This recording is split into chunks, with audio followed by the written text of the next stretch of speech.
Thank you all for coming. For the sake of the camera, I'm Terry Hermsen, and I teach in the English department, and this is a class called Artisan Schools, and it's one of the favorite classes I've ever taught. I love the conversations that we've had, raising the question of what do the arts have to do with being in the world. So this is a panel that's focused on it's Jennifer's title, Creating Your Life, Expecting and Embracing the Unexpected in Your Career in the Arts. And the premise is that we follow life maps, as we were talking at breakfast. And we've talked about this before. No life follows one path. You think you're going one way, something happens, and you end up here for the better or worse, and then you struggle with that issue, and then something else comes. Especially true for artists. One artist who's not with us today that was on the program, Kara Markley, because her car broke, and she's in the shop. And that's one of the factors of living the artist life, as far as I can tell. So, well, we're going to get started. We're going to hear some life maps. We're also going to hear some pieces of art to start off with, but let me introduce the panel. All right. I'll start with Jennifer Hambrick, it was our conversation at Glass Rooster Cannery, where we were baking bread together, and and doing poetry about food. And we were sitting across from each other, and you told me about playing in the Chicago Symphony, and we started talking about then the things you'd done after that, and then so this is a somewhat informal introduction, that Jennifer has played five years as a flutist for the Chicago Symphony, and then done some other kinds of work, I believe in media, if I remember right, and then a number of other things, including being working with WOSU-FM as classical music host in the midday section. I think you also do some directing of the overall programming, if I understand that right. But she's also a poet. Has published one collection, which was nominated for Ohio Book Award, and has published a lot of haiku also. That's not the only thing you write, right? But around the world. And last, not more than a week ago, was singing classical music, opera? Yeah, actually here. Here, yeah. Right? No more than one building away from here. So, and it's not much of an introduction, but at least gets us started. Kate Gorman lives nearby, no more than 5 or 6 blocks away. Is married to Jim Gorman, who teaches fiction here. And the way I know Kate is as a quilt maker. Her house is filled it has many quilts on the wall, but I think she started off doing illustration, freelancing, illustrations because I think you have a background also in literature, or at least that's what I understand. And so started off doing illustrations, and then apparently, and you'll talk more about this I'm sure, fell in love with quilt making. She's gotten grants from the Ohio Arts Council for this. She's traveled to Scotland, if I remember right, and has done a lot of Ohio Arts Council grants, residencies, and that's how we have talked about this, doing quilt making with kids of all ages, and right now is working at Goodwill Industries in Grandview, teaching disabled adults, working and teaching them art. Again, these are kind of, I'm trying to remember everything I know. At the other end of the table, we have my good friend Melissa Lusher. We have lunch once a semester when we can find time and unpack the theater shows that have happened in the course of the year. Melissa has a BFA and an MFA from Carnegie Mellon, if I have that right, and has worked at the Moscow Art Theater. Was that as an undergrad or as graduate? And she I don't remember the name of the company. The American Studio Theater, was a founding member of American Studio Theater in New York, in which she did a lot of acting and voice dialect coaching, which is what she does here, along with directing. And if I could take you back about 2 or 3 years to Spring Awakening and re-see that show again, you would know what kind of director we're sitting at the table with. It's the most stunning show I have seen here ever. So again, I could say more, but that's an introduction. And next to me is Fred Anderly, who some people, none of you will know this, but Fred Anderly was the voice of Columbus for a thoughtful conversation in Columbus for 20 years as the host of Open Line, right, on WOSU. Had conversations for 2 hours. Was it 2 hours every morning? And if you were not working during that time, or sometimes when you were working during that time, you would get to hear about vocabulary, right? You had people coming on and talking about the history of words, as well as political issues and everything else in between, book writers. And I think it was in great service. But Fred is also a playwright and had a play produced with Catco a few years ago, and a poet. He has a couple books of poems out. One which is recent. I can't remember the name now. There it is. What Counts, and also one called Love Life, and gives quite a bit of reading, many readings around. Works with a group called House of Toast. Is that correct? House of Toast. House of Toast, a group of poets who go into readings and the like. And also, you might mention this too, also works with the hospital poets, where poets go into hospitals and read poetry to nurses and practitioners who need a lot of downtime, some time to actually listen to words that matter. So we're here today to discuss the ins and outs of keeping an artist's life going.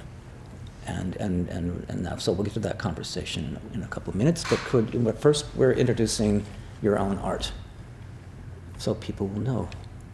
So who wants to start? I can. Everybody's looking at me. I knew I shouldn't sit at the end. Yes, I have to stand to do this. Stephen, I'm so glad to hear that you are making mine cool again, because I have been working for 20 years to make quilting cool. Yeah. And I tell you, it's a dog-eat-dog world out there in quilt making, but I'm up for it. I'm going to start by showing some of my work. Thank you for that introduction, Terry, and I'm very happy to be here. Sorry, I should have thought about this, but I didn't. That's me. So I do make quilts. They are not traditional in any way. My background is in illustration, and I am a visual storyteller. That's kind of how I define myself. This is my Uncle Bud. The two quilts that I brought are based on family stories and old family photographs that somebody had given me a CD. And my father's parents lived in the way upper peninsula of Michigan on Lake Superior. And when the copper mines failed, or when there was a strike in 1913, the copper mines kind of closed and the family moved south. So this is kind of a story of migration. It's beautiful. About him. And I have one other one that's from that series. And this is Bernadette in Artichokes. This is my mother's. What was that title again? Can you say the title again? It's Bernadette in Artichokes. It was supposed to be Bernadette in Thistles, but they were really big, so I turned them into artichokes. That's one of those accidents that turns out to be really great because I love artichokes, so why not? So I'm very much interested in drawing, obviously, and line. I started off as an illustrator, as Terry said, and one of the things that happened was one of the leaps that I'll get to is moving from commercial art to fine art, and how that changed me. And what am I forgetting to say? Anything? No, I think you've done it. Okay. Do those lay on the ground, or is that would be not You know good? what? I will put them. It would sort of be up nice to have here. them around us. I'll put them up here as a start, as a so visual. that they're on camera the whole hour. See, yes. And then the cost of them, like the little how much each one is. Right. If you want to hang this on your living room wall. Right. And Because I do believe Sarah's ready to buy one. right. Well, and they are they're both in a book, so which I had a second ago, Art Quilts of the Midwest, which. That's not this? Oh, this is the Quilt National book. It was here. Oh, there it is. It's so slim a volume. But those were both featured in this book. Beautiful. Thank you. I think that's an intro. Good. Thank you. I can go Okay, next. okay. We can. I'm Jennifer Hambrick, and as Terry said in the intro to the intros, I guess, I'm the midday host of WOSU's Classical 101 radio station. And as Terry also alluded to, I have a couple different arts in addition to broadcasting that I practice, I guess you could say. And one of them being music. I'm a classically trained musician, most originally a flutist and more recently a singer. So when Terry said, can you share an example or two of your art, I thought, well, which art? Should I do the music thing or should I do the poetry thing? And actually considered maybe kind of coming in and singing an aria, but we're not really equipped in this room. And I'm actually getting over a cold, so I don't have much voice to sing. Anyway, so I brought in a few poems. And I'll just maybe share one or two of them with you. Since you're all artists yourself, you might be familiar with the Pete Mondrian painting Broadway Boogie Woogie. It looks kind of like this, red, yellow, and blue squares kind of bebopping around New York City street grid idea. Well, for whatever reason, I don't know what inspired this, but I thought,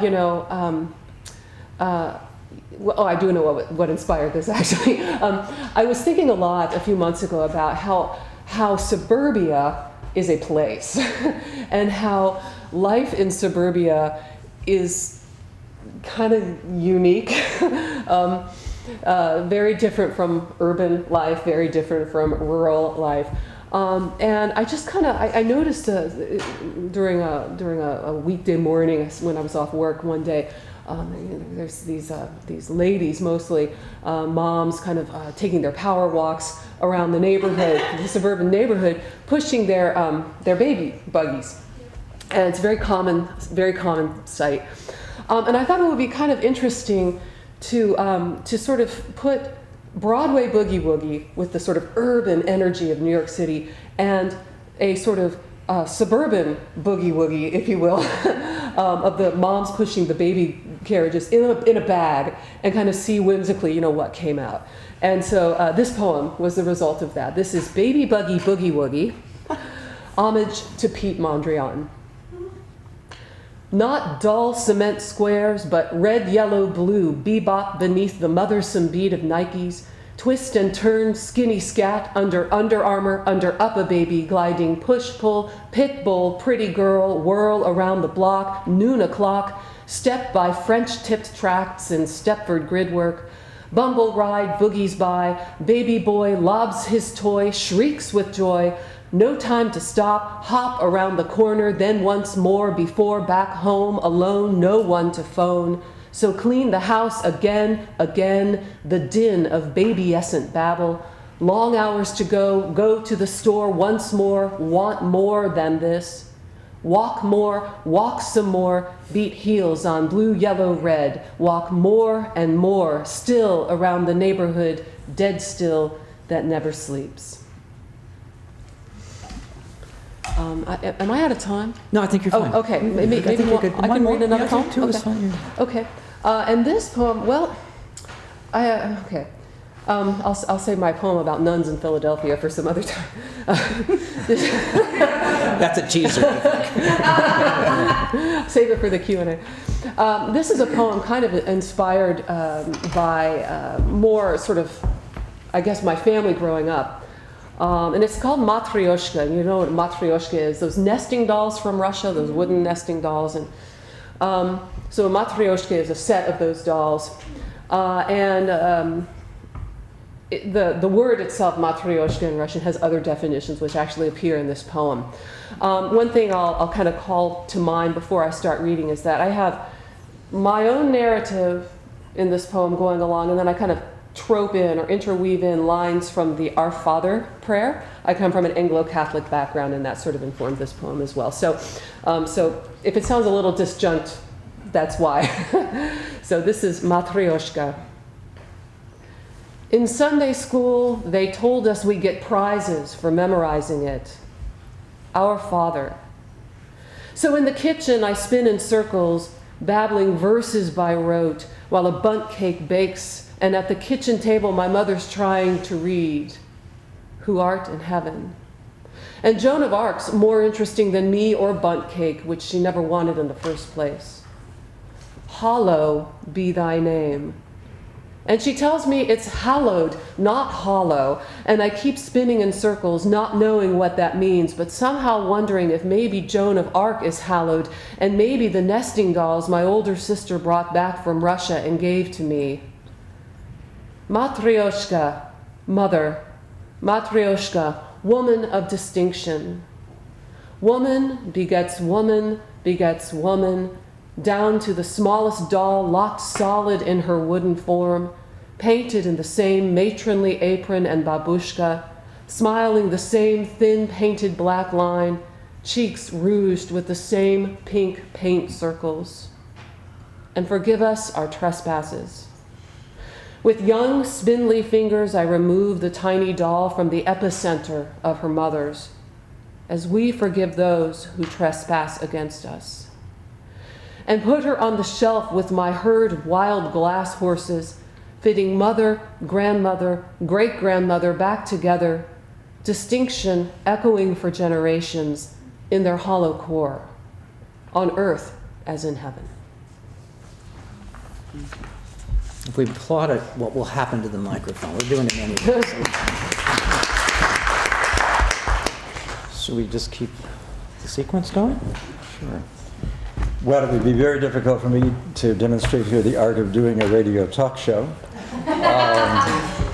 But it is a theatrical performance. My grandfather was a Shakespearean actor in the early 20th century, Otto F. Anderly, toured the country. But I can read you my poetry. And I would just say, don't let this moment pass unattended. Don't let the autumn moon march down the sky alone. An owl is calling from a far oak branch. She is calling you. Don't let the river journey unaccompanied. Put aside your thoughts. Let your mind ripple like the river. The sun will be waking. He will require your presence for his long, high arc in tribute to the earth. Don't let the lark take wing without your witness. She will fall if you, godlike, avert your eyes. She will never sing again if you are unwilling to listen. Don't let any single moment lose your attention. If you turn away, all creation will fail.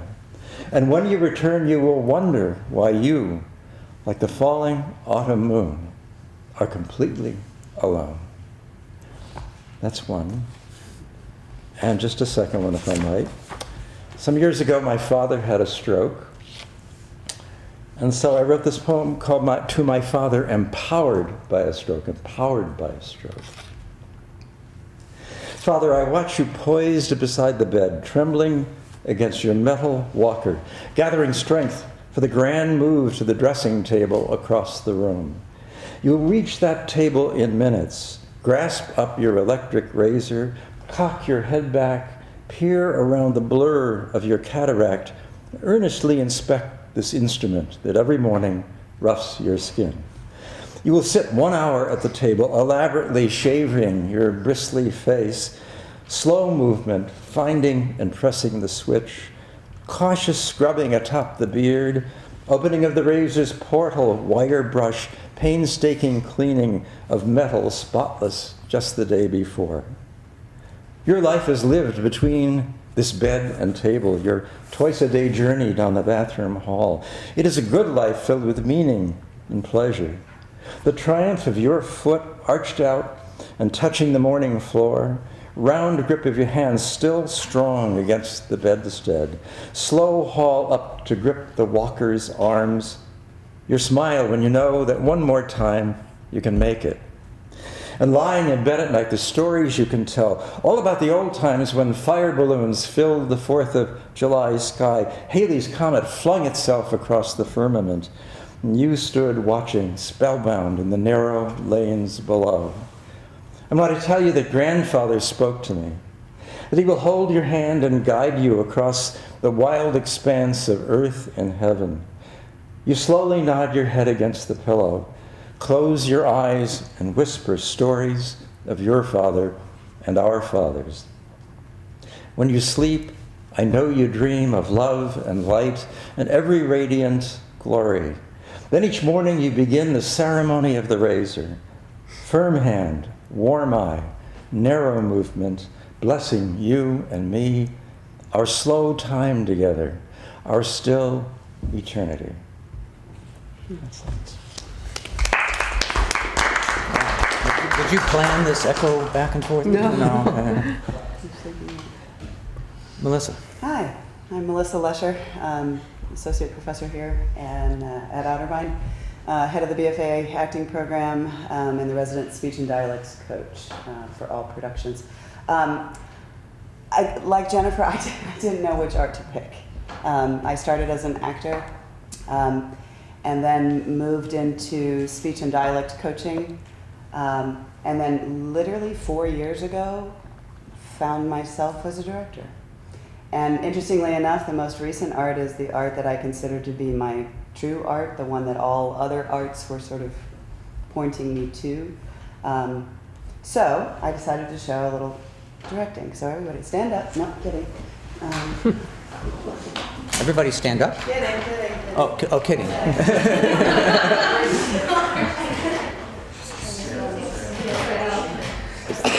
So I just wanted to give a very brief, it's like a minute slideshow of the productions that I have directed here at Otterbein. And technology, we're Except going there's to, no- except for, did it turn itself off? All right. Well, come back to life. Does this do anything? I don't know. That's why the tech people were supposed to. Oh, there we go. Yay, she's not only a director, she knows how to use a button.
So directing as a visual art. Yeah, it is. And to that end, actually, I brought, this is just a collage that I made of images that were speaking to me as I was beginning the process of the Crucible. I try to make one of these for everything that I do, and I make my actors do it too. So I practice what I preach. And then I'll pass these around if you're interested. This is the design inspirations packet that I created for the designers who worked with me on the production. And it's interesting to see how different the final product became from the original inspirations. Just pass those around.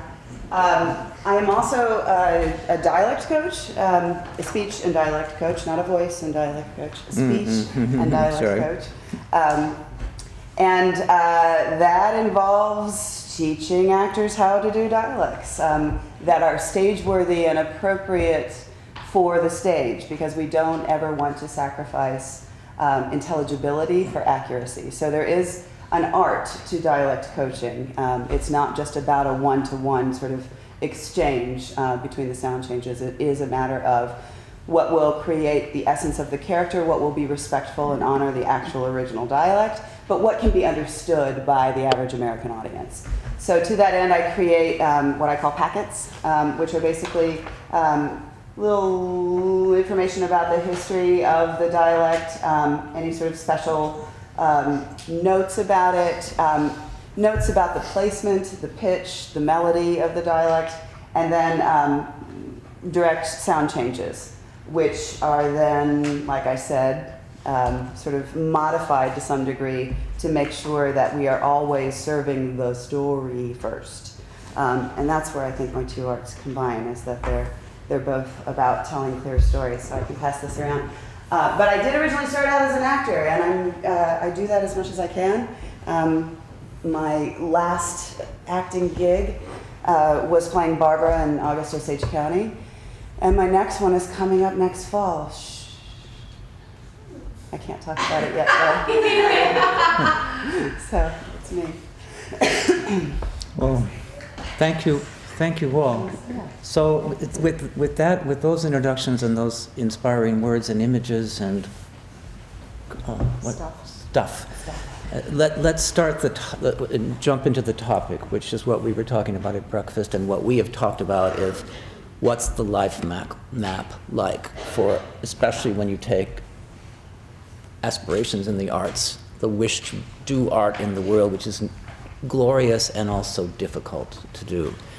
And in the past, we've had individual artists come and we've actually drawn their life map on a piece of paper, but I'm thinking, invite us to do a kind of collective life map. Where did you start? Maybe we could begin with that question, like when you take yourself back to finishing undergrad, what were your dreams, especially in terms of art making, and then take us wherever you want to, weave between each other.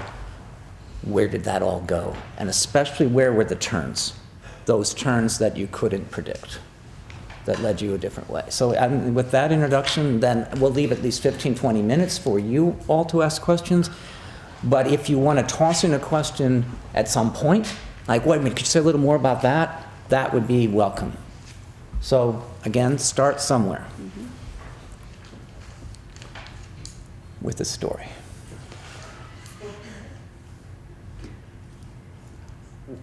Again? I'm okay, we can go the same pattern if you wish. Okay. So I finished my first undergraduate degree and it was in English literature. And then started a master's degree and realized halfway through the master's that this wasn't really the path. I mean, I loved the idea of getting college credit for reading really great books and talking about them, but I didn't know where I was going to go with that, and switched over to the highly practical field of art, and which has actually been a really good thing. So at the end of at the end of my degree in art, I started as an illustrator. I was very fortunate early on to get an agent and was getting work out of New York. And I did that for about 7 to 10 years. As I was doing that, I was started my family, and that was a really good job to have. But I began to not enjoy working. I didn't like always that when I went to do my art, it was what somebody else wanted. And I wanted to have a little bit more say. And honest to Pete, I was doing a lot of work for elementary school, like math books and things like that. So it wasn't really all that fulfilling. And I thought, okay, if I have to draw one more cute fox, I'm going to die. So, and at the same time, I started making quilts for myself. And I started off making traditional quilts, and then kind of jumped into doing more applique and narrative types things. And then segued into, fortunately, I found the Ohio Arts Council and got involved in their Arts in the Schools program. And it allowed me to earn some money doing something that I love doing for short periods of time, and then having the rest of the time in my studio, which was absolutely great. And to be at home with my kids. So having kids, I mean, that's a There's a life map. that's a balancing act. There is just no way around that. I wouldn't not do it, but it was, it really changed how I pursued my career. And am I saying too much? No, I think that's fine. But so I mean, yeah, I think you've got it started. Doesn't mean you can't come back to other moments and say that moment reminds me of this moment. That was probably the big one until the more recent one. Yeah, we've got a question over. So you said that you started doing like traditional quilts. Mm-hmm. When, did you go to school for that, or did you learn from? No, I learned from books. At that point, there are a lot of books out there, and there are a lot of. No, I would say, in fact, it's very hard to pursue an advanced degree in quilting. I know of one program in Nebraska, and there are some textile art programs. The UK has tons of stuff, but America, the US, just doesn't have it. So no, that was pretty much self-taught books. But this brings up a good point. English literature, to jump to visual art. Mm-hmm. What made that jump possible? Were you taking art classes? Did you start off drawing just on your own? I had been interested in art. I had done a lot of art in my undergraduate degree, and then the great thing I started my master's at Ohio University, and you had to take 3 classes outside of the art department, or outside of the English department. I took one in ballet. That was not going to be my path, and the other 2 in art. And at the end of the year, I was like, this is kind of really scary, because for some reason I still thought an English literature degree was more practical than an art degree. But so it was a leap, but it was one that at that point I was ready to take. And, finding a school where I could, it was safe to go into illustration, because that was a practical field where I could still make money. I don't know that I would have done it if I was just going to go into fine art, even though that's where I ended up. I took kind of a safer path. Okay. We don't have to go into the same order. I mean, just for the sake of variety, could we pop? No? Okay. Yeah, my whole life map is an accident. Literally everything I have done has been an accident. Literally. I'm born and raised into a theater family. My father's a technical director, and my mother's a costume designer. I learned how to walk in the costume shop. I knew nothing other than theater. I literally did not know that anything else existed. So my form of rebelling was to go into performance instead of design tech stuff, which my parents begged me not to do, and I did anyway. And I was fortunate enough to go to Carnegie Mellon, and they preach at Carnegie Mellon, if you go to Carnegie Mellon, you have it made. You will work for the rest of your life. Not true. My showcase did not go as I had hoped it would go. A showcase is where you perform in front of agents and casting directors in New York City and hope to get signed and that sort of thing. Being what we call, I hope this isn't an offensive term, we call it a straight actor as opposed to a musical theater actor. My options were more limited than my musical theater friends. It's just a fact in American theater. So I had to slog through on my own without an agent. And at one point, living in New York City, I was working 7 part-time jobs to pay the rent, which left me how much time to audition? None. So I said, this is hard. And I had always knew somewhere in the back of my mind that I wanted to teach because both of my parents are also university professors. So I said, you know what, I want to go back and get my MFA because eventually I know that I want to teach. And that's what I did. I was fortunate enough to get into a graduate acting program that no longer exists. It was a joint program between Carnegie Mellon University and the Moscow Art Theater in Russia. So we spent half of the time at Carnegie and then half of the time in Moscow. And it was life-changing to study Stanislavski from, you know, from his foundations was life-changing. The style of theater that they do in Russia is mind-boggling. And looking back on it now, I realize it created my aesthetic. My whole theater aesthetic comes from Russian theater. And so I finished that, and my classmates and I moved back to New York. And once again, same old, it's real hard to get work. So we said, hey, why don't we create our own work? So we started our theater company called the American Studio Theater, where we focused primarily on the classics. And we did tons of productions of Shakespeare and other classical plays. And then I started to sort of dabble in this dual function role of being both a founding performing company member and also a voice. It was voice at the time, not anymore. Voice and speech coach. Because interestingly, I had developed a facility for that. Although, and I love to tell this story, in undergraduate school, I almost failed my first speech class because I thought, who needs this? Who needs this phonetic alphabet crap? Sorry, folks at home. What does this have to do with acting?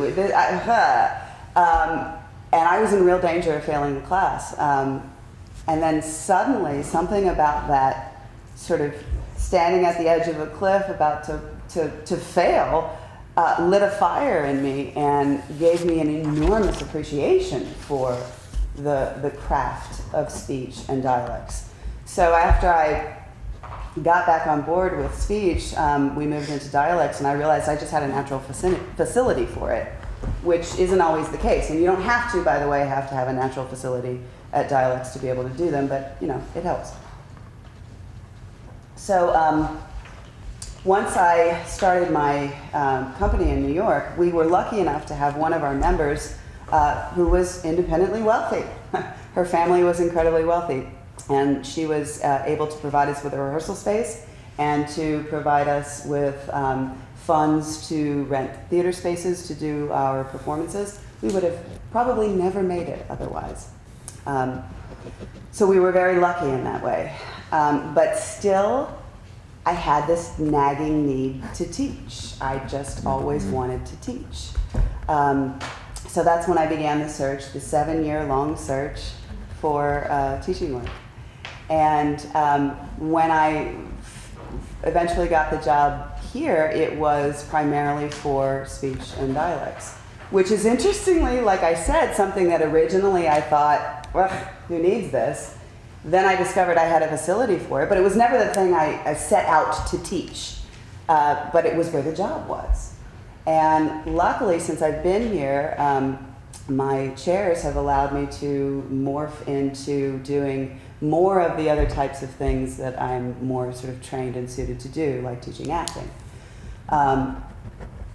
Then, randomly, at a faculty meeting where we were working on the season, choosing the upcoming season, the play Spring Awakening was batted around, and I had seen that production in New York and literally couldn't move after the show was over. I sat in the theater for as long as they would let me, just dumbstruck by what I had seen, the innovation. I loved the juxtaposition of the original play, the original story, the Wiedekind story, set to rock music. I mean, I just thought it was the most magical theatrical creation I'd ever seen. And so when that title was floated, I just thought, oh, yes, let's do that. And they said, oh, but we need to do it in the pit because of this, that, and the other thing. The pit being our small, very problematic theater on campus. That's an inside joke. They said, oh, but you can't do a rock musical in the pit. And I turned to, I don't even know who it was, whether it was Stella or Lori Kay, and I said, well, you know, if I was directing, I would do it like this. Said it under my breath, thinking no one else could hear it. And Dr. John, the chair of the department at the time, said, what was that, Melissa? I had never directed a show in my life. I had never wanted to direct a show in my life. I was not interested in any way in directing. Not in any way. Like, I'll do anything else but direct. He said, what was that? And I repeated what I said, like the approach that I would take to the show, doing it in the pit. And he goes, okay, let's do it. And suddenly I'm directing a major musical at Otterbein. I have never had a directing class. I have never assisted, directed anyone. I've been in a lot of shows. I have a lot of training. I mean, I know a little something about theater, but I don't know anything about directing. And there's this thing that happens that, to me, both in the classroom and in the rehearsal studio, that I call the muse.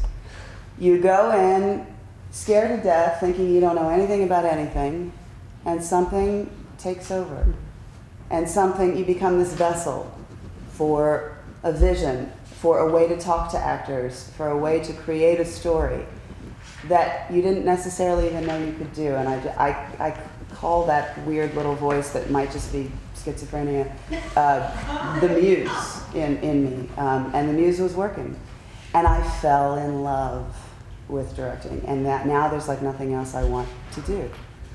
But it's something I never did want to do. So my takeaway is never say never. So that's my story. Wonderful, thank you. Flip a coin? Well, I think sometimes you know what you want to do from when you're very young. You can't discount that. I knew I always wanted to work in radio. I knew I always wanted to do a talk show. I mentioned my grandfather was a Shakespearean actor in the early 1900s. Interesting tale, because he went around the country with the Louis James group and the Robert Montel group at the turn of the century. They were very big deals. And when he was in his late 40s, his wife, my grandmother, said, "You're not making any money with this acting stuff. So you got to do something else." He had many talents. He set up a stained glass studio in Buffalo, New York, which is where he lived. And he made stained glass windows like these for churches and for cathedrals for the rest of his life. He also directed a choir and wrote music. But, you know, I think I knew from early on I wanted to do a radio talk show. There was a local radio station here, WTVN, who would never let me do the talk show when I worked with them. I could only do a disc jockey show. They were afraid I was going to say something awful. And doing a talk show, I think, is... I also knew I wanted to do poetry. I was writing poetry and prose in the 5th grade, okay? I remember one poem started, "Up the window, white with mud, crawls the chocolate fly." I'm not going to go any farther into that poem. It was really stupid, and it was in the 5th grade. But I think I knew both things, and I think you may know what you want to do already. My brother, who was an ornithologist in Buffalo, and when he was 12 years old, used to go out to Grand Island and the Niagara River, and at 4 in the morning to look at the birds. He knew, and that's what he was all his life. A friend of mine used to carry, when she was 12 years old, an ancient Greek coin in a little packet around her neck in a little bag. She wound up teaching at Williams College in the classics. You may know, which is the interesting thing. So what I did, I had a little detour. I worked as a disc jockey in radio when I was in college, and then I taught at Ohio Wesleyan for a couple of years, at Northern Arizona University, and I found out something spectacular. I have no vocation for teaching. I think teaching is a wonderful vocation, but I don't care. And so it was a diversion. And all this time I was writing, and then I got to do the talk show, which is a theatrical performance. I mean, it's journalism, and you're talking to people who you're interested in, but you're constantly looking at the clock and pacing. How's the pacing going here? Do I need to pick it up? The guest is being very dull. How do I goose them out of that? You know, and you're always moving and pacing. It's like a whole play you're doing every hour and 10 hours a week. So I also believe that we inherit propensities. I think I got this possibility of being on stage on the radio from my grandfather. I didn't get anything in terms of music. I didn't get anything in terms of visuals. I can't do any of that. But I got that. So I think we look back in our families and we can see that we inherit these things. And also that we know from very young, often, not always, what we want to do. It took me a lot of stumbles. I didn't get a talk show until I was 47 years old. Wow. Nobody ever let me do one. And then WOSU came along and said, hey, would you sit in for 5 weeks while, we're looking for a new talk show host? We just want you for 5 weeks. I said, okay, 5 weeks. And they said, you're hired. At that time, I'd been through jobs that were like 2 years, 1 year. I didn't know what the hell I wanted to do. I didn't know what I was going to do. That job, because it was a perfect fit, wound up 20 years doing the talk show till I retired 7 years ago. So in that sense, you could be a late bloomer, too. Maybe you don't find out what you want to do until you're very late in life. I mean, I knew what I wanted to do, but nobody gave me the opportunity. So 47 years old. And it was a perfect fit. It fulfilled me, and I think it was a service to the community. And now I'm writing poetry. And in the American, and of course I always was, in the American culture, not many people care about poetry. I mean, it's this narrow slice. So you're writing this poetry, and it's like, who cares? But you keep writing it anyway because you really want to do it. In Abu Dhabi, one of the Gulf states, poetry is a big deal in Arab culture. It's a huge deal. You know American Idol, right? In Abu Dhabi, American Idol, you don't sing to win the equivalent of $1 million. You declaim poetry. That's what you do. You sit on a golden throne with a microphone, and you declaim your poems. And the winner, over time, gets $1 million, because in the Arab culture, poetry isn't a big deal. Here, not so much. But you may wind up in an art form that not many people care about, But you do it anyway. Why? Because I don't know why I do it. I just love doing it. I can't not do it. Poetry is even more important to me than the talk show. If I had to, on my deathbed, I thought, let me project to my deathbed. I don't look back. And what would I have, which could come anytime soon, and what would I have? The string runs out, And what would I have, what would I regret if I hadn't done it, creatively? Well, I guess I'd regret if I hadn't done a talk show, but I tell you, I'd really regret if I hadn't pursued the poetry. It's so important to me. And poetry's like teaching. You don't know how people are reacting to it. I just recited 2 poems to you. I have no idea how they impacted you. Just like a teacher doesn't know unless you tell me. A teacher knows, somebody comes back and said, you were a real inspiration to me. I got an email from somebody who was the news director at KNBC in Los Angeles. He said, when you taught me at Northern Arizona University in 1964, you set me on this career and I'm about to retire. Thank you very much. I wouldn't have known. And it's the same with poetry. Sometimes somebody comes out, or theater, I'm sure the same thing. Somebody comes up to you and says, your performance was phenomenal. Your poem brought me to tears. It really meant something. Can I get a copy of it? But you don't know. So in that way, you just keep doing it. You just keep throwing it out. I think we can't control. We can do our thing, but we can't control the response to it. We may never get published. We may never get a great job acting or directing, or we may, but we can't control. We can only give it out to the universe, and what happens, happens. But we got to keep giving it out, and that's what I'm doing, and I think that's what all you're going to do. Yeah. Wow, I think the applause is necessary. Is this working okay? And then maybe we can, at some point, open up to questions. But Jennifer. So much of what has already been said really echoes when I look back at kind of my own life. I knew from a pretty early age that I wanted to be a professional classical musician. I was an extremely successful flutist in high school. I grew up actually in Worthington, did my schooling elsewhere, and then came back. And so when I was in high school, I was winning all sorts of national competitions and stuff like that. And so I went to I did my undergraduate degree at the Eastman School of Music, which is one of the big 3 conservatories, along with the Juilliard School and the Curtis Institute in the United States. I had a very successful career as a flutist at Eastman, much decorated. I received a Fulbright grant for study at the with a particular teacher who taught at the Royal Academy of Music in London. And then Finished that year, went to Chicago and did a master's degree at Northwestern with a fabulous teacher there, and then stayed in the Chicago area, and as Terry mentioned in the introduction, began my professional career as a flutist, performing with the Chicago Symphony Orchestra and in studio sessions in Chicago on a freelance basis. And so before I was 25, I had performed with a Big Five orchestra and one of the finest orchestras in the world. I was working with unbelievable musicians on a daily basis. I was working with the world's top name conductors, Pierre Boulez and Daniel Barenboim and Leonard Slatkin, and playing phenomenal Mahler symphonies with probably the world's best Mahler orchestra. And I felt really bored. I felt bored. And, Okay.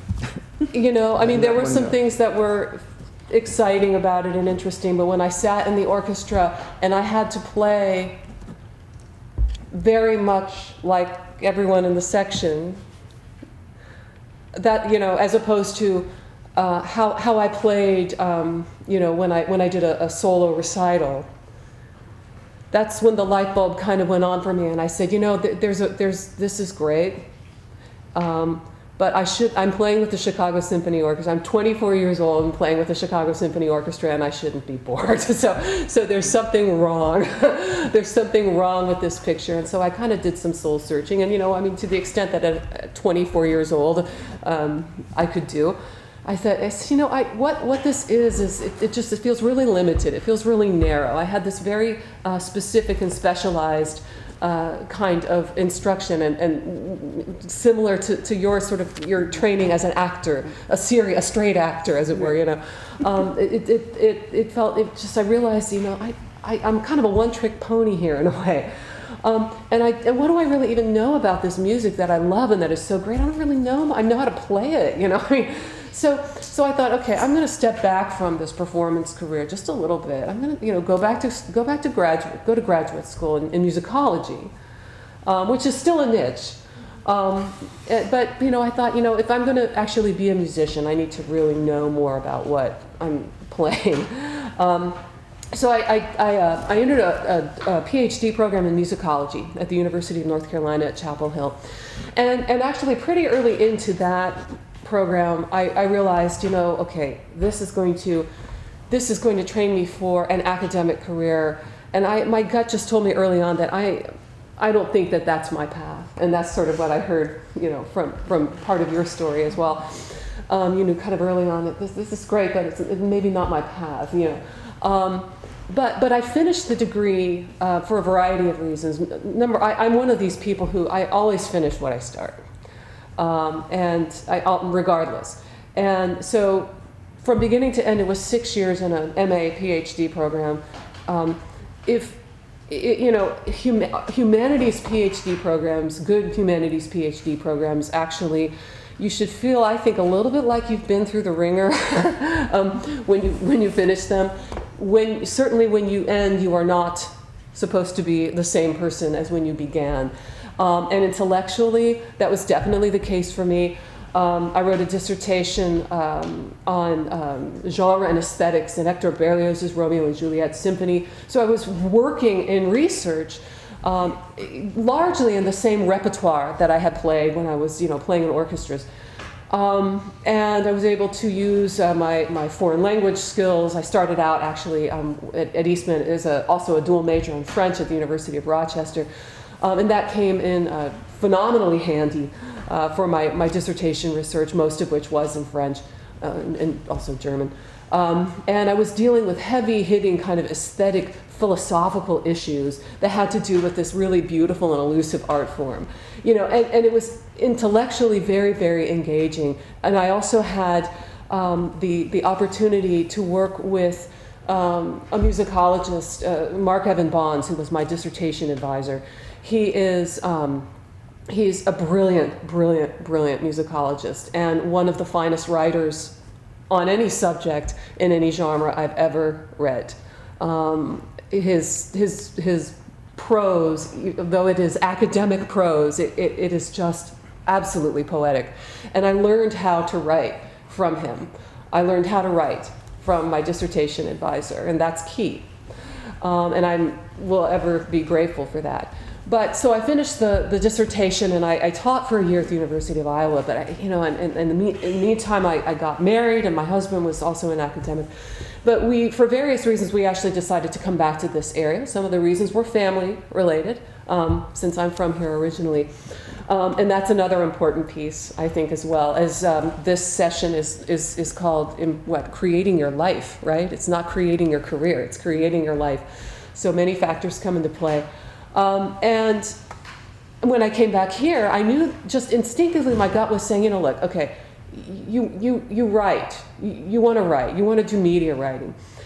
So I freelance, on a freelance basis. I really liked the idea of working from home and kind of being my own boss. So I started doing a lot of, kind of freelance writing for, kind of alternative papers and that sort of thing. I started reviewing classical music concerts here for the Columbus Dispatch. And here, this is where, in part, also my family background comes into play.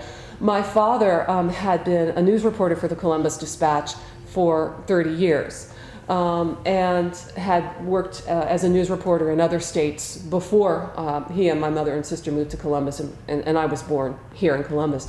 And so he was always very good about not bringing the office home with him, but at the same time, he loved language, and he loved arguing a kind of fine point and thinking along the lines of the way a good news reporter will think, which is to kind of question everything.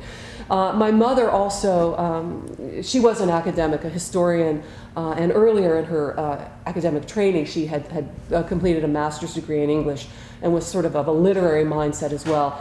Both my parents were beautiful and brilliant writers, though very different writers from each other. And so we were always talking about books and reading books and talking about words and language. We split an infinitive in my house. No, you don't do that. I mean, I really came from one of those families. And so the writing, I was doing all this freelance writing. By that point in time, my father sadly had passed away. But I almost felt like the sort of ghost of my father was coming back to encourage me to kind of get into, do more in media and all of that. And so with my classical background and with, I guess, my family media background, it was only a logical sort of step to knock on WOSU's door because they have this wonderful classical music radio station and have for years. And in fact, when I was a young classical musician growing up here in the Columbus area, I listened to my colleague Boyce Lancaster and to my colleague John Rittmeyer on the air. And now I'm working with both of them and have for 10 years.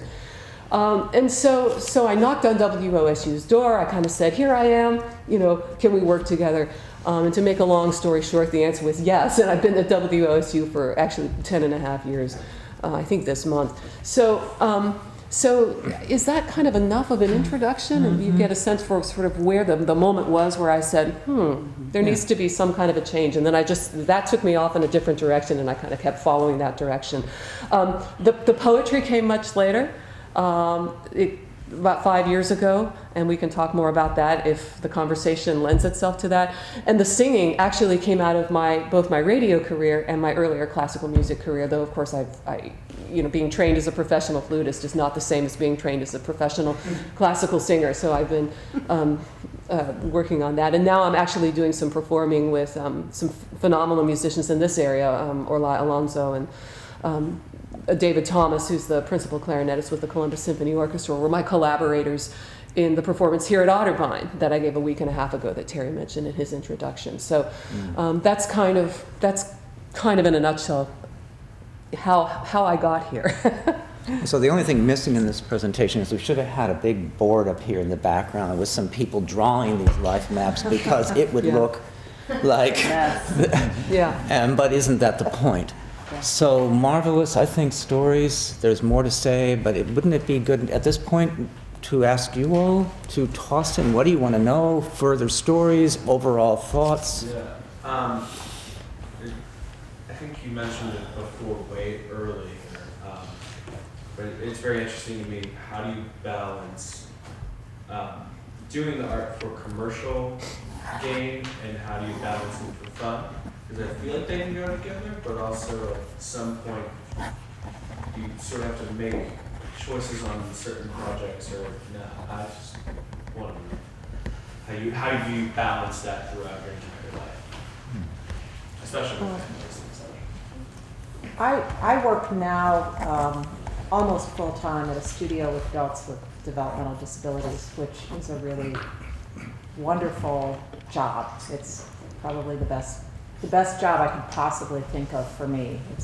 It works really well. I get fed from the people that I work from as I feed them. You know, it's a very symbiotic kind of thing. But I do think since I started my career in illustration, I realized pretty quickly on that I have to have something that's just me, that I can give and give and give, but I have to be able to go into my studio and just do something that's completely mine. And if I can put it out there in the world and people like it, that's why I switched to fine art, because I knew that, you know, that element was missing. And so when I began to do artwork for myself, which started very traditionally in sewing and has moved into very non-traditional sewing, I'm going to make it for me, I'm going to put it out there, and if people like it, you know, I want to be able to speak to other people, but that's not why I'm doing it. But I do need to have a way of making money also. So I feel really lucky right now that the way I'm making money is a lot of fun and that I enjoy going into work every day. And, but I have also done, you know, I did the early shift at Kohl's for a while too. You know, it hasn't always been that fun, but am I answering your question? Okay. Well, I think it's true with a lot of the arts, you know, you have to have a straight job, unless you're lucky enough to get something where you can combine. I mean, poetry, you lose money.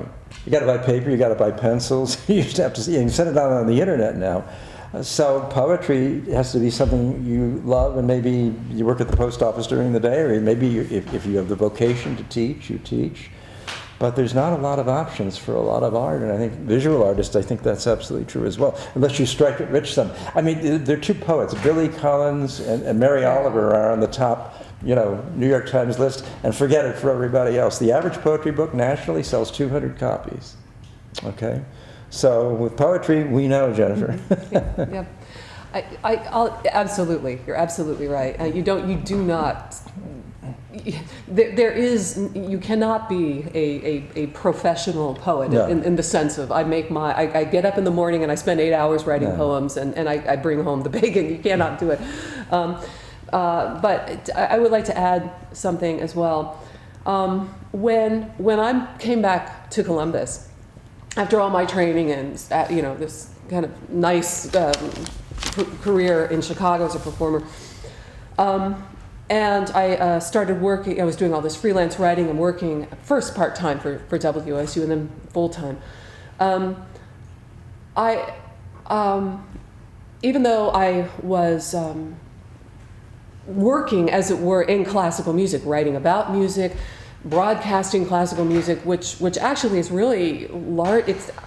I think of it as a sort of almost curatorial job. You know, we help people understand the music or so that they can have a really enriching experience from it. I was not playing at the time, and for many years, until about 5-6 years ago, I hadn't started singing. So there was this period of some years where I wasn't a musician, you know, and yet that was sort of like how I self-identified, you know, and so it was sort of, I'm not a musician, I'm getting my paycheck these other ways, or this other way. I guess I'm not a musician. But I was a musician. And once again, you know, I'm actually a musician who performs, you know, but I've always been a musician. And so I guess getting to this question of balancing, you know, how you bring in a paycheck and how you do your art, the straight job, yeah, sometimes you have to have your straight job, but sometimes your straight job, you're still you're still your artist, regardless of what your straight job is. And my straight job, which I guess I consider my work with WSU to be my straight job, it actually also is, I consider it a classical music job, as much as it is a broadcasting job. So, yeah.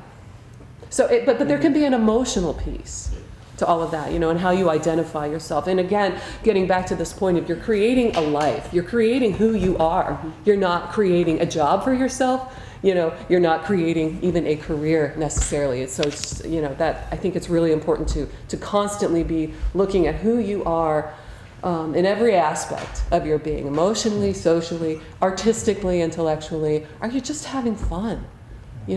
If you go to school and you get this great job at Disney, and I hope they are great jobs, you may think, wow, boy, 10 years in, this is a slog.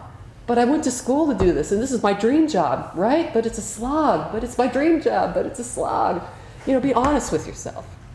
And one thing I'm hearing here that I'd like to reinforce is that Kate said something, I think you're saying the same thing, doing something for me at any stage. 2 years from now, when you're out of school and you're doing something maybe commercially successful, where's the you still there? And what are you doing in the morning to keep, or whenever, late at night, to do something that is, you do it no matter what you were getting paid for. If that's still true, then you'll know, I want to keep this going. I just want to reinforce that idea, along with balancing the commercial or the life choices. If that's not there, I think something's telling you something. I think what Jennifer says is true. You need to, the worst thing would be to have a quote straight job that you hated going to every day. I loved doing the talk show just as you loved working, and if I hadn't loved it, my life would have been a disaster. So I said working for the post office, but unless you love working for the post office, you probably don't want to do that. Unless you're very unlucky, you have to work for the post office, you probably don't want to do that. Yeah, it is. You want to be you at all times in as many aspects of your life as you can. Well, and I would also say that if you don't have that passion for whatever it is that you're doing, I'm 62. I wouldn't still be making art if I hadn't had that passion to keep doing it. And and you'll find out somewhere along the line whether or not you have that passion and whether it's worth continuing to try to make it a priority in your life.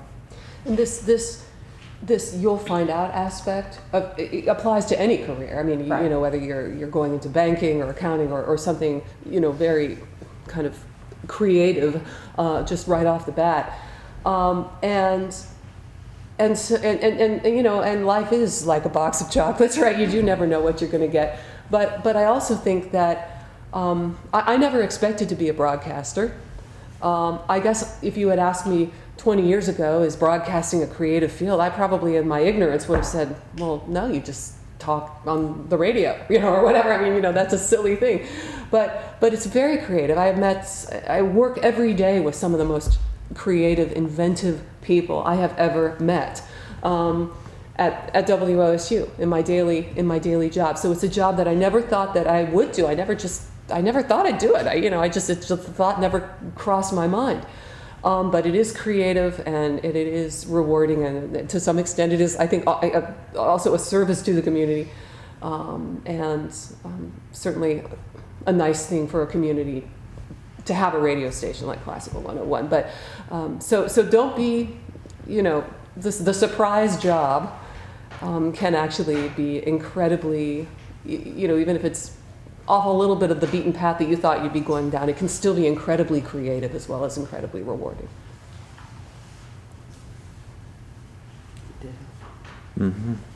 Ditto. Yeah, I think practically speaking, particularly for us performer types, if you could find your so-called survival job in the field, that's useful. I think one of the most enriching survival jobs, and I had none, was being an usher at Manhattan Theater Club. And I get to sit there and watch Christine Baranski perform every night and get paid for it,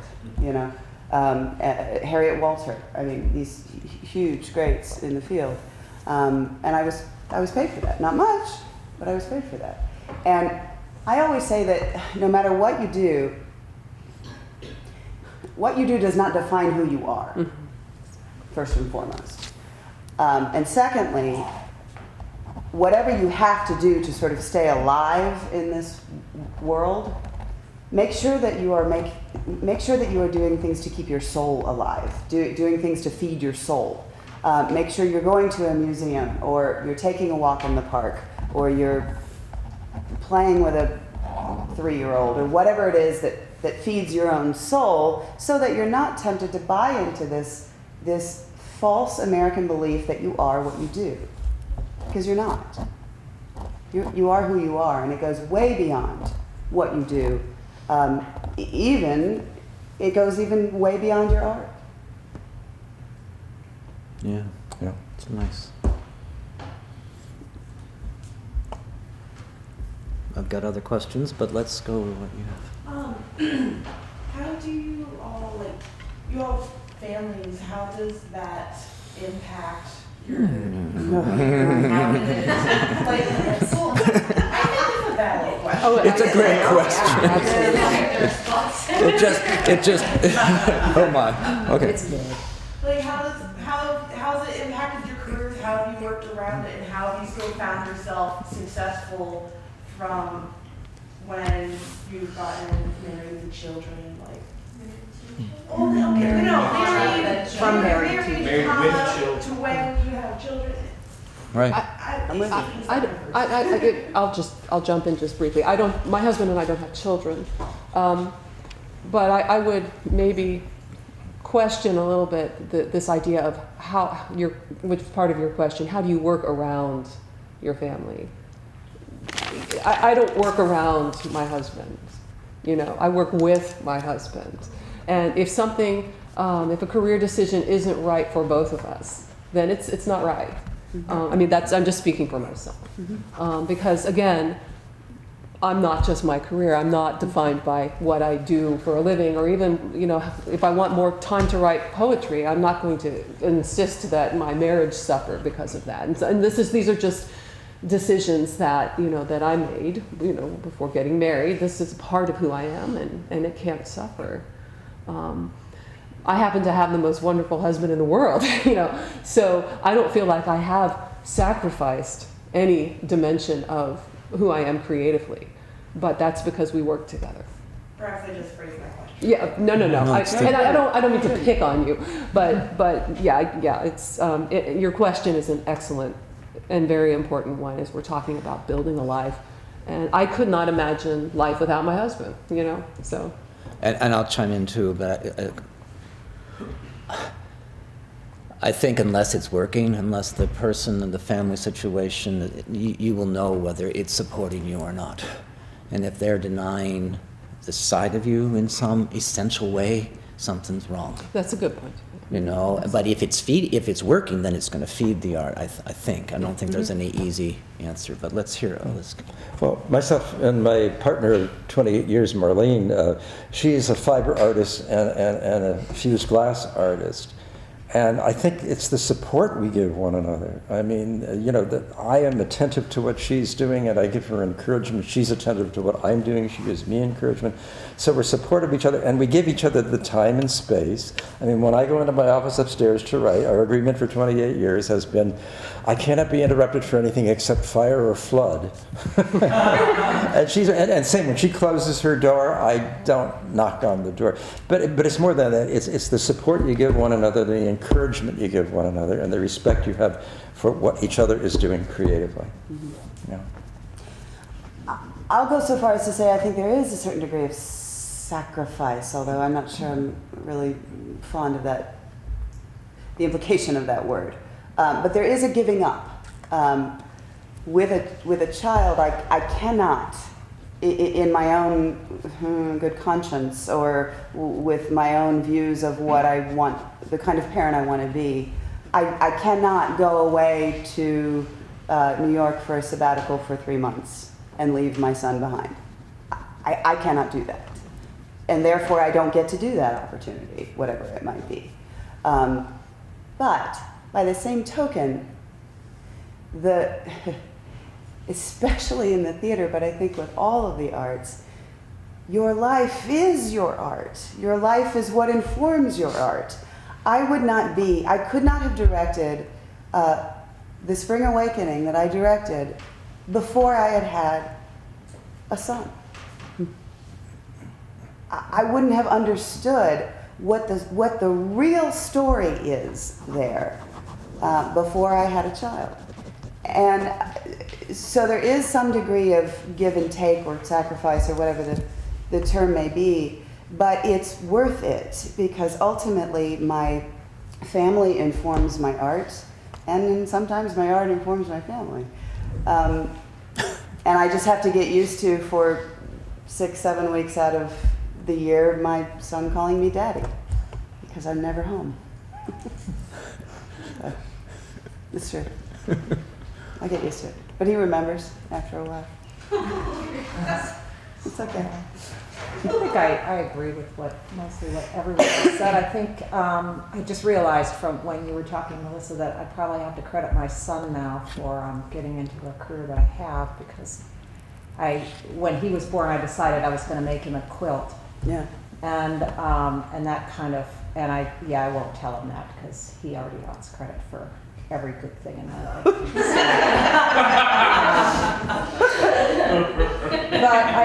when I started doing Artist in the Schools, I could not have done that if I hadn't had the support at home, because I would leave for 2 weeks at a time and go around the state and work in schools with elementary students. And I couldn't have done that because I was doing it when my kids were still in elementary school and all through high school. But I never went more than 2 weeks, and I would come home on the weekends. So there was a balancing act, but I think, like everyone else has said, it's the price you pay to have everything. And is it worth it? Absolutely, it's worth it. There are always going to be choices, whether it's going to be have a family or don't have a family, or move here or don't move there. There's always going to be choices, and it's just part of what life is. Now, as soon as my kids went away to college, I started applying, overseas for long-term things. I went to Sweden on a residency, and then I went to England last year, and I couldn't have done that when they were at home. But I also think, my husband is very, for the most part, cooperative. He's very creative. So this, just like Fred was saying, we give each other, or everybody was saying, you give each other their spaces to. And it's good to have a creative partner because they get that and you get their needs too. And I don't say you have to do that, but it is nice to have somebody who gets it, at least. I mean, what do we make art from or about? Yeah. Look at 2 of the poems. Yeah. About a father, about the whole nature of birth and rebirth, and unless, it doesn't mean you have to have children. If you do have children, with my first daughter, I realized sacrificing tons of things I could have gone out there and been publishing. But then most of my poems are about her. Mm-hmm. Yeah. Right. And they were better poems because I knew her. Yeah. So it was, and I don't want to say sacrifice either. It's just whatever the relationship, whatever the family, what do we live? What are we living? So if you're really, truly living that side of your life, it seems to me the potential is not always, because lots of times people end up giving up their art because it doesn't work in that family relationship, for good or for bad. But I think it can be the source of that next design for a costume, perhaps, or the next pot.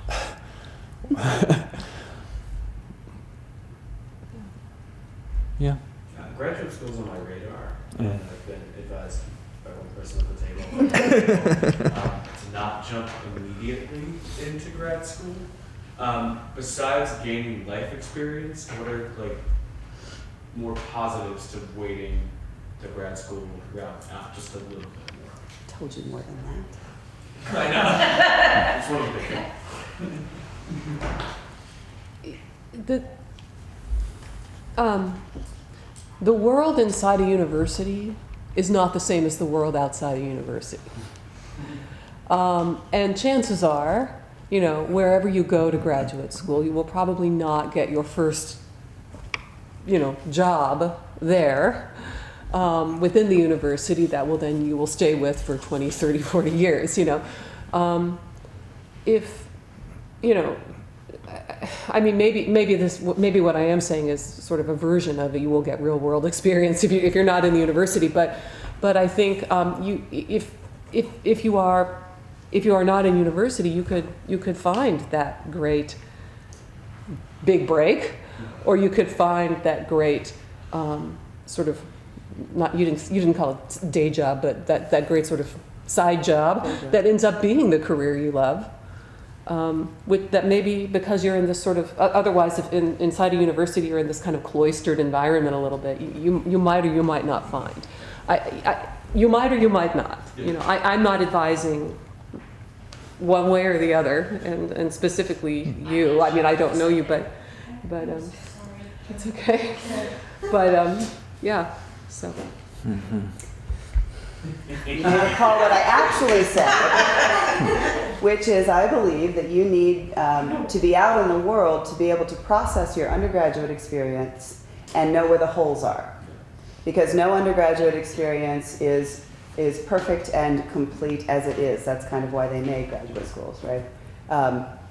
But you don't really know, especially in a program like ours where you're just being thrown stuff 24/7, you don't know what you know and what you don't know until you've had some time to kind of process it and be out in the world and see what other people are doing and say, I can do that, but I can't do, what is that thing, right? And so, it's that thing that I need additional training in, so I'm going to find a graduate school that specifically works on that thing, or at least has a large component of their curriculum being that thing.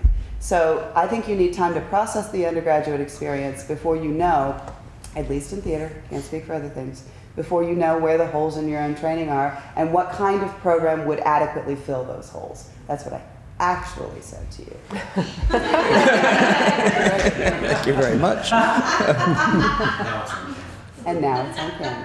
No, I mean, I'll wholeheartedly agree, and I'll say it for writers too. We have a system in this country that, especially for poets and writers, that you can let's go get your MFA and be taught some more structure for ways to produce a story or a play or a poem, and I'm nothing against it. But I really believe poetry and art of all kinds needs to be out there in the world speaking to people and finding a way to make it work. And actually, in terms of getting an MFM in poetry, I have something against that. People wind up writing the same. They come up and write what I call MFA poetry, you know, and it's, to me, bloodless and needlessly obscure and phonally, dramatic and awful. I got a master's degree from Stanford in communication for radio and television, and it got me a couple of jobs, a nice piece of paper. I didn't really need it, though. So I think it really depends. If it's the kind of degree that you learn something applicable to your life and your creative situation, stay away from MAs in poetry. And I think, anyway. This is a good point. But the other thing is that, doing a degree program is, you'll learn something. Everyone can learn something in a degree program, but maybe everybody learns so differently. Maybe, once you have that bachelor's degree in hand, maybe really you're more of a sort of kinesthetic learner and need to actually you learn by doing rather than by sitting in a library reading about doing, or, something of that ilk. So I guess what I'm trying to say, and I'm speaking to you as someone with a PhD, university isn't always the best place for everyone to learn. And regardless of the skill. My whole singing career, I did with, outside the university setting, though working with a, just phenomenal teacher. And quite honestly, for me, I can say that if I had gone back and done tried to do a master's degree in voice or even a bachelor's degree in voice, within a university setting or within a conservatory setting, it wouldn't be right for me. I know that about myself now. It wouldn't be right for me. But to say, when you're ready, that's what I'm also hearing. When you're ready, the graduate school stuff can be incredible. Going back to get the MFA for me, but that was after 15 years of being out of school, was wonderful. And going back to get the PhD, I just needed to know more. And the university is a great place to really compact what you're learning and dig into new sides. When you're ready, maybe you're ready after 2 years, maybe you're ready after 10. That's when it becomes so exciting. And then you bring your art to that study. I think it's a good question, and it will continue to be a good question. Yeah. How do you deal with failure within your art? Learn from it. You know, I mean, that sounds so easy, right? You know, not getting a. How do you learn from if failure you audition in for an your orchestra and don't get the job, what do you do? You know, I mean, as a poet, and maybe, you know, again, I'm not earning my bread and butter, you know, as a poet. As a poet, I have come actually to love the rejection letter. Whenever I get a rejection back from a poetry submission, first thing I do is look at the poems I submitted. And almost 100% of the time, I can say, boy, yeah, there's a little bit of a weak spot there. Or I compare the poems I sent to that journal with what they are actually publishing, and I think, well, you know, boy, I thought that was a good fit, but now I look again and I see my work is just not really what they published. And so it's nothing that I did wrong, you know, necessarily. It's just a very subjective thing at the end of the day. But I learn from it. I try to learn from it. And then you move on. You throw away the rest. You learn from it, and then you throw away the rest. That's the only way I have been able to find that it doesn't become a sort of emotional roller coaster for you, which is so counterproductive for the creative spirit. And I think as a poet with rejections, a friend of mine who's a poet has her wall papered with rejections over 30 years of rejections. But she's had many acceptances. But I think you learn persistence and self-confidence. Yes. Maybe this editor didn't like this poem, but then another one does. Yeah. I know people who've set out poems for years, and finally somebody says, oh, I really like this poem, I want to publish it. So you learn that persistence. You keep sending it out. As you say, you don't want to go through that emotional roller coaster. You stop that, and you gain that self-confidence after a while. Mm-hmm. What kind of failure were you thinking of when you said that? Just in general, a piece that doesn't work, or like not getting a job, like not being happy with the work that you've done. That sort of Gotcha. stuff. Okay. I think one of the really awful truths of life is that out of failure comes strength. Yes. And as awful as that sounds, it is, I have found that to be true. And that if I can't look at why I failed and whether or not that failure was really, really important, or if it's just hurting my ego, then I'm not going to be able to go beyond that. And I think being able to separate the ego part, you know, oh, they didn't like me, from, you know, is this good work? And is it, and you know, and I go back to the passion. I'll go back to that all the time, because if it's important to me, then that needs to be good enough. I mean, for me, the making is really, really important, and how it's viewed, I don't have any control over that. I can put it out there and hope, but that's not my job. My job is to make. Do you all know who Mo Willems is? Any of you? Okay. He's this phenomenal children's picture book writer. I was telling Fred Anderly before the panel, in the world of children's picture books, there's there's Mo Willems, and then there's everyone else. He is just that good, and he started out, before he went into his life as an independent author, he was a writer for Sesame Street for a number of years. So really top-notch writer and creative out the years. He was here in Columbus, gave a talk down on OSU campus about, a couple months ago. And I went, and he told this story. And again, this is one of the most successful creative guys, like out doing creative work alive today. And he told this story about sending in one of his picture books to his editor. And at this point, he had some published already. You know, he had a sort of ongoing relationship with this editor, this publisher.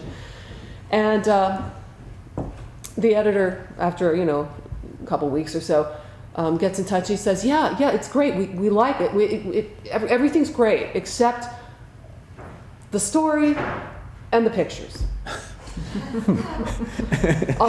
You know, and so they literally went back to the drawing board. Now, okay, you could argue Mo Willems was already a really successful guy at that point in time. And he had this working relationship with an editor who really trusted him. So all was not lost. But at the same time, if he had said, oh, well, but I've been batting 1,000, and now you're telling me it's a horrible story. What do you mean? You know, all would have just ended. And so, you know, I don't know how he processed it specifically, except it's so great, I think, to hear stories like that from people creative and so successful in their creative endeavors like Mo Willems is. It's just part of the process.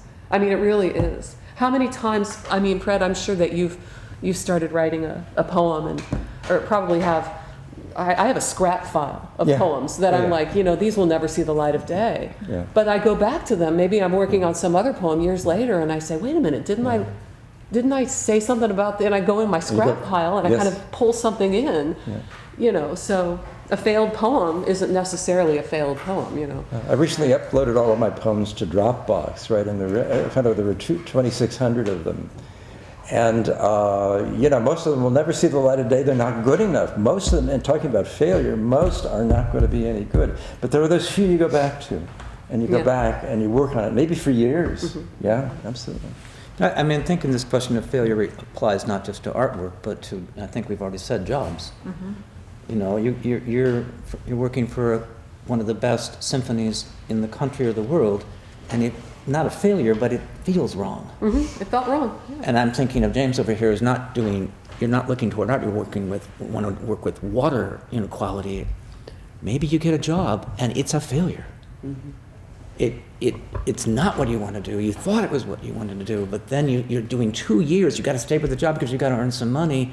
That failure might teach you the next move, the next thing. Out of all the struggles you go through with this thing that didn't work, oftentimes comes something that does work. And that's true in a poem, but I think it's also true in other realms also. We've got about 7 minutes if my clock is right. I see someone, I can't even see you. Hi.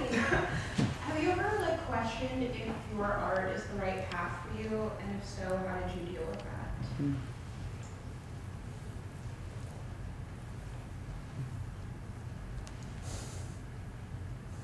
Mm-hmm. I would just say again in terms of poetry that you always question it because few people pay attention to it. But you come back to what you love here. You always come back to what you love here. And even if nobody pays attention, and even if nobody ever published one of my poems, I come back to here. And the answer when I ask the question is always, oh yeah, this is what I want to do. Always. Yeah, I think when I started, I really thought that I thought I was going to be the next Caldecott winner because you always project, you know, high levels of success, I'm sure. I would have won the Nobel Prize for Literature, not Bob Dylan if I had been writing songs. But, you know, into that 5 years when I wasn't doing the work that I thought I was going to be doing and I wasn't getting the work, it felt like failure. It felt like failure. And what I knew that I needed to do was find another way of creating and doing visual work that was going to be satisfying. And that's what I did. So, yes, I have. I've never questioned if it was the right thing for me. I've often habitually questioned whether I was good enough for it until I kind of realized, what does that even mean? Mm-hmm. Good enough according to who?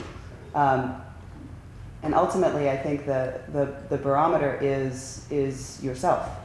Can I look at work that I've done and say, yes, there are some flaws, but I am proud of that? Then that's good enough. Mm-hmm. Yeah, that's a really important point because creative endeavors tend to be incredibly competitive. As you know, not just because there are so many people, but there are so many bright and inventive and brilliant people doing them. Everyone wants to be the best. Everyone wants to win the Caldecott, right? Right. And it's very easy. And this was in my experience at Eastman, the Eastman School of Music. This was rampant. It's very easy to get in this mindset of, I am going to be the best. And quite honestly, the world of orchestral flute playing is ridiculously competitive. I mean, you can, at a cattle call audition for one orchestral job, 300 people can show up. And they're all brilliant, and they're all playing higher and louder and faster than you are. So it's really easy to get into this mindset that you have to be the best. But really, so that would mean if there is one best, that there's only one flutist in the world, who's any good, right? Mm-hmm. No, I mean, so this idea of,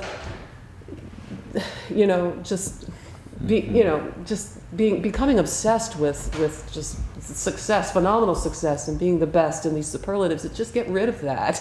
I mean, it will sort of cut off any creative endeavor at its knees, I think, if you are trying that hard to be something that is out there and that may even be a fiction. I would also say be cautious about who you allow to critique your work. Because some people really don't know. They may not understand, they may not be in sympathy with your work. I've been meeting for 20 years with 5 other poets, one Sunday morning a month. We each critique each other's work. And we respect each other's work, and we understand and we sympathize with it. But even then, somebody might say something about a poem, and I thought, well, yeah, I think you're right. I really am. But no, I don't really agree with you here. The final arbiter of your work is you, yes, not anybody else. Yes. And be careful you don't let, quote, ignorant people who are not in sympathy with your work, who don't understand it, critique your work. Can I end? We've got about 4 minutes, maybe. And I'd like to go back to stories. Just like tiny stories. And I don't know if this is the right ending question, but if there were one moment in the 4 of your lives that taught you, it doesn't have to be the most crucial moment, but one moment that taught you something about why you cared about the art, what the art was about, one moment where it could be early on, it could be recent, you saw something. I didn't warn you about this question. Mine comes to mind easily. It was opening night of Spring Awakening when I realized that from an actor's perspective, the show is about you, right? It's about your character. That's how your mind works as an actor. It's what is my character's arc, what is my character's journey through this story. And I had always consciously or subconsciously thought that way. But sitting in the audience, opening night of Spring Awakening, having directed something rather than having acted in it, I realized it has nothing to do with any individual component. It's the collaborative story. And it literally changed my whole view of what theater is and why theater is important. Nice. Any other little moments? I don't know if I can speak to my art making career, but I can speak to the collaborative process. I think, I worked in the schools for a really long time, and then I did a residency at a studio in Athens called Passion Works with adults with disability, and that was a defining thing for me to know. I walked into that place completely not knowing what I was doing, not knowing if this was a good idea or not. How was I going to communicate? How was I going to teach textiles and drawing and fiber art and stuff to people with disabilities, some who had very little movement and multiple problems. And I walked in and it was home. It was absolutely home to me. And yeah, that's what I mean. It was incredible. And I have not looked back. I have been working this way since then, and it is very important to me. It's not the same as the art that I make, but it is absolutely part of who I am and what I do. Yes. Sometimes it can be about somebody who encourages you. I had a teacher in college, Dr. Leslie Warren, who said to me, when he saw my writing, he said, you really have some talent here. You really need to pursue it. And he emphasized that. And that was a big deal for me, because I didn't know. And I respected his opinion. And that was encouragement from somebody who knows is really helpful. Gosh, there are so many moments, you know. Yeah. I maybe kind of along the lines of Fred's experience. So this was sort of the teacher within, I think, that kind of had the light bulb went on. This was, I had been studying voice, and so this was relatively recently. This was like maybe within the last 2-3 years. I had been studying voice for a few years, and I felt like my technique was advanced enough, and my repertoire was advanced enough that I could actually start doing some performing, you know, in public. Which is a very different thing for a singer than for an instrumentalist, I can tell you, because I've been on both sides of the aisle. But at that point in time, I had told myself for many years, okay, well, you're not a musician anymore. You're a broadcaster, you're a writer, whatever. And so I had this script in my mind that, okay, you know, I can't tell anyone I'm going to do this performance, or anyone who matters. I mean, you know, anyone at work, anyone, you know, because they'll laugh at me. They'll think, you know, you're what, this radio host, you're this writer who's just sort of a wannabe singer. And so, you know, so I said, okay, well, I did this little performance kind of on the slide. It went really well, you know, and it was a serious performance, and it was serious repertoire, and it went really well. And then I remember telling one of my friendly work colleagues, you know, yeah, I gave this performance, you know, last weekend, as, you know, singing performance. And in my mind, the script in my mind was that he was going to laugh at me. He said, "Why are you a radio host? Why are you doing a singing performance?" But he said, "Oh, really? What'd you sing?" And that's when I realized my own script had been limiting my vision of myself and what I thought was possible. And I'm telling you, it was a huge light bulb moment for me, you know, because I suddenly felt free. You know, I suddenly felt like there really are only the limits, in a very practical sense, that I put on myself. And that sounds a little hallmarky and cheesy, but I believe that's huge. That's a huge piece. So don't be very careful of the scripts that you run through your own head, and don't limit yourself by them. All right, my clock says we're done. I want to thank you all for great questions and for listening and adding to all this, and I want to thank the four of you for a panel that I thought this might be, but it truly is. Yes? Have we not said something? Thank you. Thank you.